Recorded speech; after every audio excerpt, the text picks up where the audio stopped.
لنكن صريحين، هذا البلد فرنسا لم يكن تاريخيا بين الكبار في عالم كرة القدم، لكن منذ ربع قرن وحتى الآن لم يحقق أي بلد إنجازات كروية مثل فرنسا.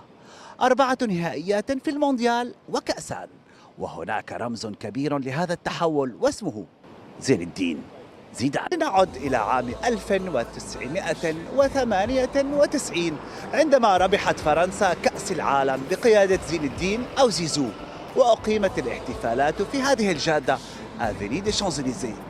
تكررت الصورة في عام 2018، وقبل أسابيع قليلة انتظر الفرنسيون انتصارا مماثلا على هذه الجادة، لكن الخسارة أمام الأرجنتين تحولت بسرعة إعصارا في كرة القدم الفرنسية واشتباكا كبيرا دخل فيه الجميع تقريبا. رغم الخسارة في قطر تم التمديد للمدرب ديدييه ديشان حتى 2026، بينما كانت الترشيحات والتمنيات تتجه إلى زيدان. تصريحان يختصران الأزمة.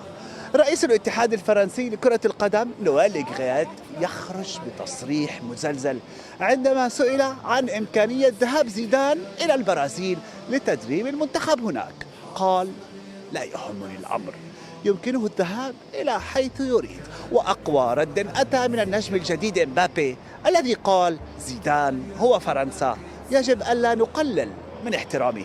الأسطورة بعد كل السنوات والإنجازات لم يخفت بريق زين الدين زيدان المتحدر من الجزائر، وسيذكر الجميع هذا التصريح للمدير السابق لمانشستر يونايتد سير أليكس فيرغسون: أعطني زيدان و10 قطع من الخشب وسأفوز بدوري الأبطال.